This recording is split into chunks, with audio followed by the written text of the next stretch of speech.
라고 하는 제목으로 하나님 말씀 나누겠습니다. 이제 에베소서 1장, 2장을 다 마쳤고 이제 3장을 시작하는데요. 그동안 에베소서에서 교회가 어떤 것인지, 교회의 정체성에 대해서 여러 이야기를 했습니다.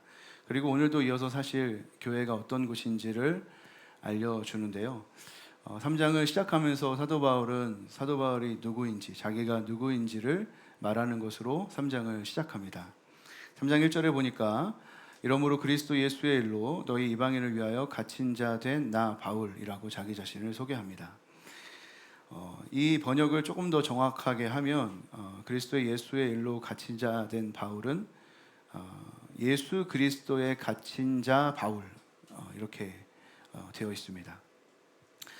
바울은 이런 표현을 통해서 지금 바울 자신이 감옥에 갇혀 있다라고 하는 것을 알려주는 동시에 사실은 지금 자기가 감옥에 갇혀 있는 것을 더 큰 시선으로, 더 큰 하나님의 경륜 속에서 바라보면서 자기 자신은 단순히 그냥 감옥에 갇힌 것만이 아니라 예수 그리스도 안에 갇힌 것이다, 이렇게 고백을 하며 자기 자신을 소개하는 겁니다. 그가 지금 감옥에 있는 이유를 하나님의 경륜이라고 말하고, 그것을 또한 은혜의 경륜이라고 말한다는 것은 하나님께서 작정하시고 섭리해 가시며 하나님께서 자신의 삶을 인도해 가시는 그 하나님의 모든 인도하심과 경륜이 자기에게 불평스럽지 않다라는 겁니다. 자기가 지금 감옥에 있는데, 그래서 참 불편하고 어려운 것이 있을 수 있고 불평할 만한 상황임에도 불구하고 은혜의 경륜으로, 하나님의 경륜으로 내가 그리스도의 갇힌 자로 내가 이 자리에 있습니다 라고 고백한다는 것은 비록 다른 사람들은 내가 있는 이 상황에 대해서 어떻게 생각할지 모르지만 자기 자신은 이것이 하나님의 은혜다, 이렇게 고백한다는 겁니다. 그리고 이런 은혜의 경륜을 따라서 자신이 살아오면서 자신은 그리스도의 비밀을 깨달았다, 이렇게 말하는데요. 이 그리스도의 비밀은 1장과 2장에서 이미 어느 정도 설명을 했고 오늘 본문에서도 어느 정도 요약해서 설명을 합니다. 다시 한번 말씀드리자면 이 비밀은 하나님께서 이 새 창조의 역사를 그리스도를 통해서 시작하셨다는 것이고, 이 그리스도를 만유의 머리이자 교회의 머리로 삼으셔서 교회를 하나 되게 하시는 방식으로 만유를 통일하고자 한다라고 하는 것이 이 그리스도의 비밀이었습니다. 특별히 이제 그리스도 안에서 이방인들이 함께 유대인들과 상속자가 되고 지체가 되고 약속에 참여하는 자가 되게 하는 일. 그러니까 그리스도 때문에 새롭게 세워진 이 교회가 하나님이 본래 예정하신 하나님의 나라를 완성하는 하나님의 뜻을 이루어갈 수 있게 됐다. 이것이 그 비밀의 핵심 가운데 있는 것이죠. 그런데 이 그리스도와 교회를 통해 만유를 통일하시고자 하는 이 계획, 이 비밀은 다른 세대에게는, 다른 사람들에게는 그동안 알려지지 않았던 것이다, 이렇게 말합니다. 그런데 하나님께서 바울을 포함하여 사도들과 선지자들에게 성령으로 이 비밀을 계시하였고, 이 계시를 받아서 바울 또한 이 하나님의 그리스도의 비밀을 알게 되었다라는 것이죠. 우리가 교회의 기초에 대해서 이야기할 때 교회의 기초가 모퉁이돌 대신 예수다라고 말하는 동시에 사도들과 선지자들의 터 위에 교회가 세워졌다, 이런 말을 하는데, 이 사도들과 선지자들의 터 위에 세워졌다라고 말하는 것은 교회의 터가 모퉁이돌 대신 예수라는 것을 알게 된 사람들, 그 비밀을 알게 된 사람들, 그리고 그 비밀을 전한 사람들이 바로 사도들과 선지자들이기 때문에 그러니까 교회의 기초가 예수인 동시에 예수를 알게 하는 사도들과 선지자들이다, 이렇게 말하는 겁니다. 여튼 바울은 이렇게 자신이 이 그리스도의 비밀을 깨닫게 된 것, 나아가서 이제 이 받은 계시를 이방인에게 전하는 일이 나의 부르심이다 라는 것을 깨달았고, 이 은혜의 경륜을 따라 내가 받은 사명은 이방인들을 위해 이 비밀, 이 복음을 전하는 것입니다. 그것을 자신의 사명이라고 고백합니다.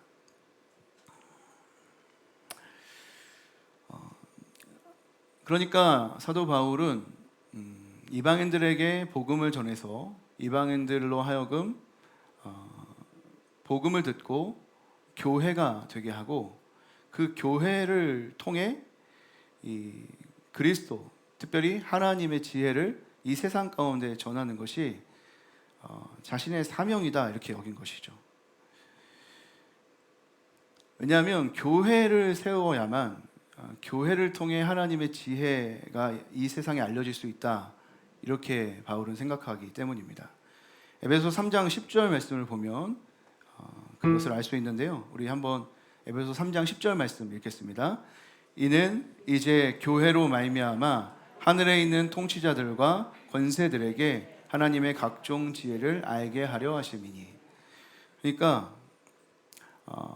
사도 바울이 이방인들에게 복음을 전하는 이유, 그래서 교회를 세우는 이유는 이 교회로 말미암아 하늘에 있는 통치자들과 권세들에게 하나님의 각종 지혜를 알게 하려 합니다. 교회가 하나님의 지혜를 알려주는 통로라는 거예요. 하나님의 지혜, 세상은 알 수 없는 하나님의 지혜를 교회가 이 세상에 있는 권세들에게, 하늘의 통치자들에게 알려줄 수 있는, 선포할 수 있는 기관이라는 거예요. 그러니까 바울은 이 일을 위해서, 교회를 세우는 일을 위해서 복음을 전하는 것을 자신의 사명이다, 이렇게 생각했던 거죠. 여기서 우리는 교회가 어떤 곳인가 라는 질문에 새로운 답을 얻을 수가 있습니다. 그것은 바로 하나님의 지혜를 이 세상에 알리는 자들, 교회는 세상에 하나님의 지혜를 알리는 자들이다 라는 거죠. 이 대목에서 우리가 교회라고 하는 사실, 우리가 교회로 부름받았다라고 하는 이 사실을 매우 영광스럽게 생각할 수 있어야 합니다. 왜냐하면 이 세상에 하나님의 지혜를 보여줄 수 있는 사람들, 유일한 사람들, 그들이 바로 우리들이기 때문인 것이죠. 하나님의 지혜를 비추는 거울이요, 보여주는 통로, 그것이 교회입니다. 하늘에 있는 통치자들과 권세들이라고 하는 이 표현은 이 세상의 악한 영적 세력들을 1차적으로 가리키는 말이고, 그들에게 놀아나는 이 땅의 권세자들, 그리고 세상 사람들을 통칭하는 말이라 할 수 있습니다. 그러니까 바로 이 세상이 마치 자기 것인 것 마냥 살아가는 이 세상의 권세 잡은 자들과 세상 사람들, 자신을 지혜롭다 여기는 그 사람들에게 교회는 하나님의 지혜를 선포하는 자들이라는 것입니다. 이 세상의 권세자들, 또 통치자들은 죄와 이기심, 욕심으로 살아갑니다. 악한 영적 세력들은 그것이 성공의 방식이라고 말하고, 그들은 그 방식을 따라, 이 세상에서 승리하는 방식을 따라 살아갑니다. 그리고 그것이야말로 진실로 이 세상에서 승리하는 방식이라고 세상 사람들에게 말하고, 세상 사람들은 이기심과 욕심, 남을 짓밟는 방식이야말로 우리를 승리하게 하는 방식이라는 그들의 속임수에, 승리의 방정식에 놀아나며 따라 살게 됩니다. 특별히 이 악한 영적 세력은 자신의 방식이 진정한 승리의 방식이라는 것을 증명하는 예로서 유대인과 이방인 사이에 있는 증오를 예를 듭니다.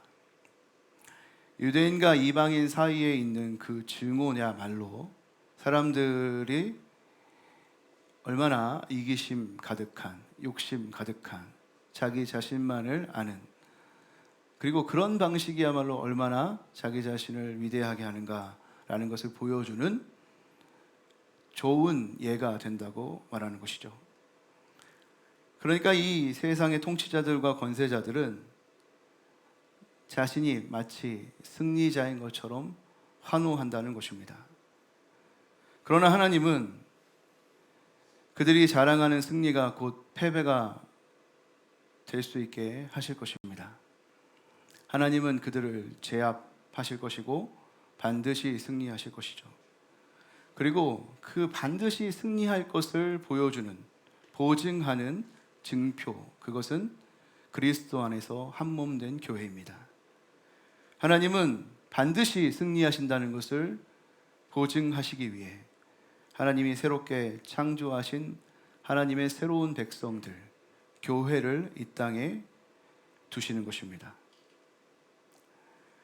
그리스도의 몸된 교회는 그리스도 안에서 화평을 이루어서 이 세상을 향해 하나님의 지혜를 선포할 것이고, 그렇게 하나님의 승리를 선포할 것입니다. 바로 이 승리를 위하여 하나님은 우리를 부르셨습니다. 그런데 여러분, 이 세상을 향해 하나님의 지혜를 선포하고 하나님의 승리를 선포해야 할 교회, 그 교회 지금 어떠한 모습입니까? 우리가 경험하는 교회는 과연 그러한 교회입니까? 성경의 증언과는 별개로 우리가 경험하는 교회는 너무 약해 보이지 않습니까? 교회는 세상의 비난을 받고 있고 세상의 염려가 되어가고 있습니다. 세상보다 못한 사람들이다 라는 평가도 받고 비난도 받고 있습니다. 교회는 점점 쇠퇴해 가는 것 같고 교회는 희망이 없어 보입니다. 어떤 성도는 세상이 조롱하는 교회를 같이 조롱합니다. 교회를 조롱하면 자신은 면죄부를 얻는 것처럼 마치 자신을 조롱하는 줄도 모르고 교회를 조롱합니다. 어떤 사람들은 이 커다란 현실을 교묘한 방식으로 비켜가려 합니다. 교회를 새롭게 정의하죠. 하나님을 믿는 사람이 교회다. 굳이 모이지 않아도, 굳이 공동체이지 않아도 하나님의 백성답게 사는 것, 세상의 빛과 소금이 되는 것, 그것이 공동체가 되는 것보다 더 중요한 일이다, 이렇게 가르칩니다. 그러나 이런 가르침은 표면적으로 너무나 멋진 말이지만 숨겨진 비겁함이 있습니다. 더 멀리 오지에 있는 어떤 한 친구를 돕기 위해 내 물질의 일부를 내놓는 일이 내 옆에 있는 한 사람을 진실로 사랑하고 용납하는 것보다 쉽기 때문입니다. 우리가 세상의 빛과 소금이 되는 일을 중요하다, 이것이 교회의 본질이다 라고 말하면서 우리가 교회를 이루고 공동체를 이루는 일을 분리해 내려고 하는 것은 게으름이고 비겁한 꼼수입니다. 그리스도 안에서 서로를 형제로, 자매로 받아들이는 공동체를 이루지 못하는 성도는 결코 세상의 빛과 소금이 될 수 없기 때문입니다. 함께 모여 예배하고 기도하고 찬양하며 먹고 마시는 일이 중요하지 않다라고 생각하는 것은 지나친 교만입니다. 우리가 땅끝까지 복음을 전하고 이 세상의 빛과 소금이 되려면 우리는 함께 모여 서로를 형제 자매로 받아들이는 그 일부터 시작해야 하는 것이기 때문입니다. 어떻게 하나님의 지혜를 이 세상 가운데 선포할 수 있을까? 그것은 간단한 것입니다. 우리가 서로를 형제 자매로 받아들이는 교회가 되는 것입니다. 여기서 말하는 교회가 마땅히 드러내야 할 하나님의 지혜, 그것은 예수 그리스도입니다. 고린도전서 1장 23절에서 25절 말씀을 우리 같이 한번 읽어보겠습니다. 우리는 십자가에 못 박힌 그리스도를 전하니 유대인에게는 꺼리끼는 것이요 이방인에게는 미련한 것이로되 오직 부르심을 받은 자들에게는 유대인이나 헬라인이나 그리스도는 하나님의 능력이요 하나님의 지혜니라. 하나님이 어리석음이 사람보다 지혜롭고 하나님의 약하심이 사람보다 강하니라. 아멘. 우리는 십자가에 못 박힌 예수 그리스도를 전한다. 그런데 유대인은 그것을 거리끼는 것으로 여기고 헬라인은 미련한 것으로 치부한다. 그런데 부르심을 받으면 그가 유대인이든 헬라인이든, 그러니까 부르심을 받기 전에 그가 어떠한 상황에 있든지 간에 부르심을 받고 나면 예수를 하나님의 능력과 지혜로 여기게 된다는 겁니다. 십자가에 못 박힌 그리스도가 어떤 사람이 볼 때는 너무나 보잘것없어 보이고 거리끼고 미련해 보이지만, 그러나 부르심을 받은 자들에게는 이 십자가에 못 박힌 그리스도가 우리의 능력이고 우리의 지혜입니다, 이렇게 고백할 수 있다는 거예요. 우리가 그리스도의 정신으로 서로를 용납하고 사랑하면 우리를 통해 세상은 그리스도를 보게 되는 것입니다.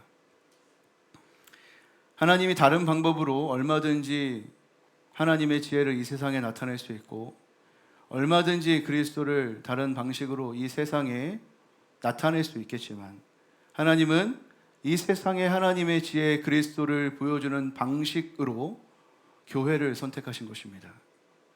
하나님은 바로 교회를 통해 우리를 교회되게 하심으로 이 땅에 그리스도를 알리실 것을 작정하셨고, 그 작정을 따라 우리를 부르신 것입니다. 칼 바르트라고 하는 신학자가 기도라는 책을 썼는데, 기도에 대해서 정리할 때 그 종교개혁자들의 교리문답서를 참고하고 종교개혁자들이 도대체 어떻게 기도에 대해서 생각했는가를 연구했습니다. 그것을 연구하다가 몇 가지를 정리하는데, 그 중에 이런 이야기를 합니다. 종교개혁자들은 기도와 관련해서 언급하고 있지 않은 것이 있다. 그것은 바로 개인의 기도와 회중의 기도를 구분하지 않는다는 것이다.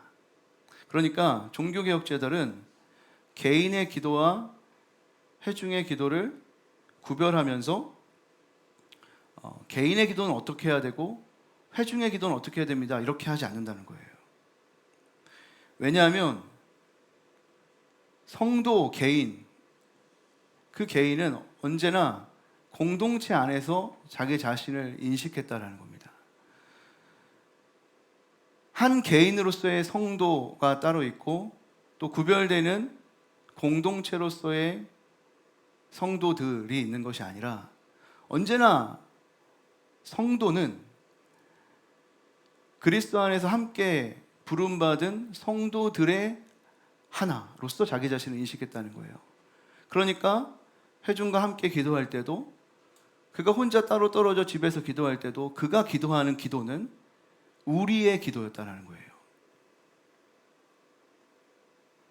그러면서 이런 이야기를 하는데, 골방에서 나는 나만의 영적 갈급함을 위해 어떻게 기도해야 합니까? 그리고 교회의 입장에서 교회는 어떻게 기도해야 합니까? 라고 묻는다면 이것은 교회가 이상이 있다는 징후가 될 것입니다. 그러니까 우리가 우리 자신을 인식할 때 공동체와 구별해서, 공동체와 떨어뜨려서 개인으로서 나 자신을 인식하고 성도라 말할 수 있는 근거가 없다는 겁니다. 만약 그것을 구별하고 싶은 마음이 든다면 그것은 이미 교회가 병들었다는 증거라는 거예요. 그런 식으로는 세상에 그리스도를 전할 수 없고, 그런 식으로는 그리스도를 예배할 수도 없고, 그런 식으로는 기도도 가능하지 않다는 겁니다. 그러니까 성도는 언제나 그리스도와 교회 안에서 자신을 발견하고 바로 그렇게 살아가는 것으로 그리스도를 이 세상에 전파해야 하는 것입니다. 그러니 부디 여러분, 교회를 중심으로 내가 교회라고 하는 인식을 가지고 살아가시게 되기를 바랍니다. 존 스토트라고 하는 신학자는 교회를 역사의 중심, 복음의 중심, 삶의 중심이라고 말했습니다. 왜냐하면 교회는 하나님께서 영원한 계획의 역사적 성취를 위해서 선택한 기관이고,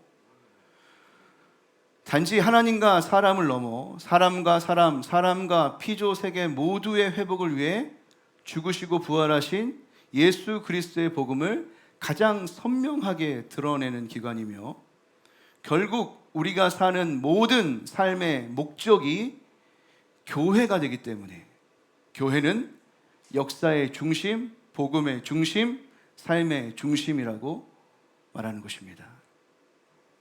나를 위해서 교회가 있는 것이 아니라 교회를 위해 내가 있다는 사실을 잊지 마시기를 바랍니다. 우리는 교회이고 우리는 교회로 부름받은 것입니다. 그러니 여러분, 교회를 세우는 일에 힘을 다하시기를 바랍니다. 개인의 은사와 재능과 힘을 다해 속한 교회를 섬기시고 사랑하시기를 바랍니다. 예배하며 모이기를 힘쓰시기를 바라고, 기도하며 모이시기를 힘쓰시기를 바라고, 섬기며 사랑하며 용납하며 모이시기를 힘쓰시기를 바랍니다. 무엇보다 중요한 것은 우리가 어떠한 어려움에 처하든지 현재 우리의 모습이 얼마나 초라하든지 상관없이 우리가 교회로 부름받아 살아가는 우리의 삶의 여정이 우리의 눈에 도저히 이해가 되지 않는다 할지라도 우리는 우리가 교회로 부름받았다고 하는 이 사실을 결코 놓치지 않는 것이 필요합니다. 사도 바울이 자기 자신을 소개할 때 뭐라고 소개했습니까? 예수 그리스도의 갇힌 자 바울. 자신은 단순히 감옥에 갇힌 자, 단순히 환난에 처한 자라고 생각하지 않았습니다. 자신이 부름받아 이 자리까지 오기까지 왜 고난이 없고 왜 환난이 없고 왜 어려움이 없었겠어요? 그러나 이 모든 것이 은혜의 경륜이고 하나님이 나를 부르셔서 이곳까지 인도하셨다고 하는 보다 큰 경륜 안에서 자기 자신을 바라보면서 이 고난과 환난과 감옥에 갇혀있는 이 상황조차도 하나님의 은혜의 경륜이라고 이해했기 때문에 예수 그리스도의 갇힌 자 나 바울이다 이렇게 얘기하는 것 아니겠습니까? 그가 뭐라고 말합니까? 에베소 3장 13절에 그러므로 너희에게 구하노니 너희를 위한 나의 여러 환난에 대하여 낙심하지 말라. 이는 너희의 영광이니라. 환난 가운데 낙심하지 말라는 겁니다. 왜요? 더 큰 시야에서 보면 이것은 환난이 아니기 때문에, 이것은 나를 영화롭게 하고 그리스도를 영화롭게 하고 하나님을 영화롭게 하는 일이 되기 때문에, 이것은 너희들에게 영광스러운 일이기 때문에 그렇다는 겁니다. 그러니 여러분, 여러분을 교회로 부르신 이 부르심을 작게 여기지 마시기를 바랍니다. 여러분, 이것은 놀라운 일입니다. 이 세상에 여러분을 교회로 부르셔서 하나님의 지혜를 선포하시고 그리스도를 나타내시는 일을 행하시겠다고 여러분을 부르신 겁니다. 이 연약한 우리, 이 부족한 우리를 부르셔서 이 위대하고 놀라운 일을 행하시겠다는 것입니다. 그러니 여러분, 우리를 부르신 이 부르심이 얼마나 소중한 것인지, 얼마나 영광스러운 것인지 잊지 마시기를 바랍니다. 교회로 살아가면서 어려움이 왜 없겠습니까? 교회로 살아가면서 왜 우리에게 초라함이 없겠습니까? 세상이 말하는 방정식, 성공의 방정식, 세상이 말하는 수없이 많은 유혹들, 여러분, 이것들을 우리가 견뎌내면서 조롱받으면서 비난받으면서 교회를 살아가는 것이 때로는 너무나 버겁게 느껴질 때가 얼마나 많습니까? 그러나 그럼에도 불구하고 우리가 이 자리에 부름을 받았다는 것,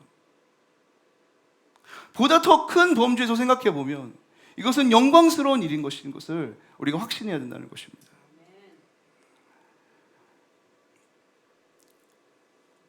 무엇이 여러분을 방해하고 있습니까? 무엇이 여러분을 어렵게 하고 있어요? 무엇이 여러분을 교회로 살아가는 것을 방해하고 있습니까?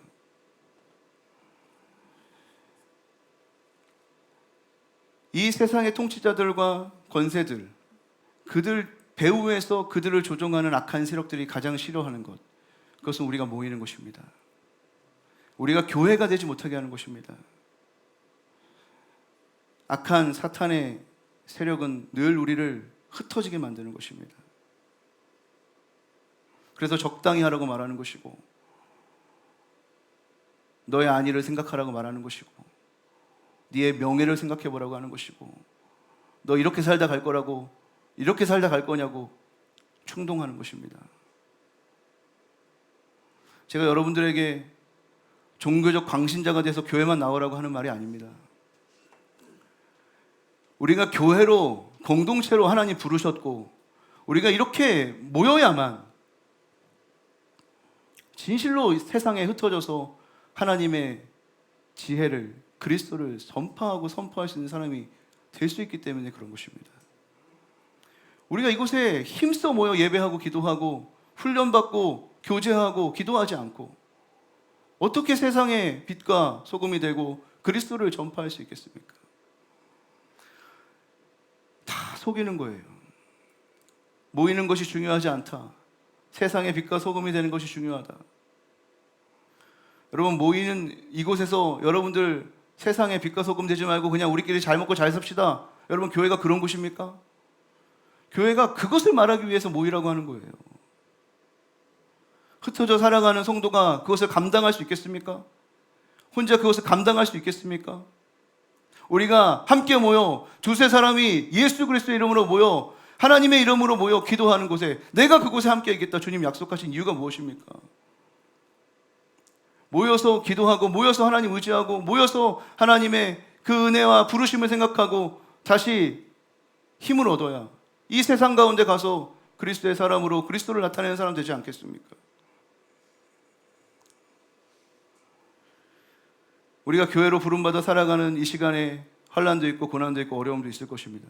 그러나 여러분, 그것은 우리의 영광입니다. 우리가 만약 애써 살아낸 인생의 마지막에 교회를 남길 수 있다면 그것은 우리에게 무한한 영광이 될 것입니다. 이번 주에 유튜브로 설교를 들었습니다. 목회자들에게 전하는 메시지였어요. 제가 그 메시지를 듣다가 뼈를 맞는 그런 기분이었습니다. 설교의 말미에 그 목사님이 이런 이야기를 하셨어요. 목사님들, 욕 좀 먹으면 어떻습니까? 사람들한테 욕 먹었다고 뭘 그렇게 힘들어 하십니까? 여러분, 예수님이 우리를 위해서 얼마나 많은 욕을 먹었고 얼마나 많은 오해와 고난을 당하셨습니까? 여러분, 아직도 성도들에게 욕 먹는 것 때문에 힘듭니까? 그 예수를 모르는 겁니다. 자기 과잉입니다. 자기 자신을 너무 많이 생각하지 마세요. 그리스도의 종이 된다 하지 않으셨습니까? 그리스도만 영광 받을 수 있다면 그 길을 걷겠다 하지 않으셨습니까? 이 얘기를 듣다가 제가 저한테 하는 얘기예요. 여러분들한테 하는 얘기 아니고 어떤 누군가에게는 여러분에게도 하는 얘기겠지만 제가 엄청 뼈를 맞았어요. 저는 요즘에 제 안에 무엇이 힘들까를 생각할 때마다 제가 제 자신을 발견하는 제 안에 있는 어려움은 누군가에게 욕을 먹는 게 너무 싫은 거예요. 제가 이 목회를 하는 여정에 저는 사람들 욕하든지 말든지 상관없어. 난 그리스도를 따라가는 거야. 그리고 성도님들에게도 목사 저 혹시 불만 있으면 말씀하시고요. 다 저한테 어려운 거 있으면 말씀하세요. 이렇게 말하고 막 이러거든요. 근데 이제 막상 들으면 너무 힘든 거예요. 근데 이제 저 자신을 가만히 들여다보면 남들한테 이게 조그만 소리야 듣는 거 너무 힘들어하고 오해받는 거 너무 힘들어하는 거예요. 목회 너무 힘들다. 맨날 이런 생각을 했거든요. 근데 이 말씀을 듣는데 문제가 나더라고요. 그리스도를 따라가기로 했고, 그리스도의 영광을 위해 살기로 했고, 너로 살기를 포기했는데 왜 이렇게 네 생각을 많이 하니? 그런 얘기를 말씀을 통해 들었어요. 그러니까 다 해결이 되더라고요. 어려운 일 없더라고요. 진짜 은혜를 많이 받았습니다. 혼나가지고. 혼나면 은혜 받지 않나요? 여러분, 혼나는 거 싫어하시는 분도 계시는데 혼나면 좋더라고요. 저는 말씀으로 혼나면 좋아요. 여러분, 내가 욕먹더라도 그리스도가 영광 받을 수 있다면, 내가 오해를 받더라도 교회가 세워질 수 있다면, 우리는 그리스도와 교회를 세우는 일에 기꺼이 환난과 고난을 받을 수 있다고 고백할 수 있어야 됩니다. 왜냐하면 우리는 바로 이 은혜의 경륜을 따라 교회로 부름받아서 그리스도를 알리는 교회로 부름받았기 때문입니다. 말씀을 정리하겠습니다. 세상에는 그리스도가 필요합니다. 우리는 이 그리스도를 세상에 전하기 원합니다. 그래서 우리는 이 그리스도를 알리는 교회가 되어야 할 것입니다. 그러려면 우리는 먼저 우리가 교회로 부름받았다, 우리라고 하는 인식을 가지고 교회 중심으로 살아가야 됩니다. 어떠한 순간에도 우리를 이 시대의 교회로 부르셨다는 사실을 잊지 않고 그리스도의 정신으로 서로를 섬기고 사랑하고 함께 모여 예배하고 기도하고 섬기고 사랑하기를 힘써 다하며 살아가야 합니다. 그것이 이 마지막 시대에 예수 그리스도를 이 세상에 알리는 교회의 사명입니다. 교회를 위해서, 그리스도를 위해서 우리 자신의 것을 포기하는 일이 많아지고 그것이 기쁨이 될 수 있는 그런 은혜가 있기를 주님의 이름으로 축복합니다.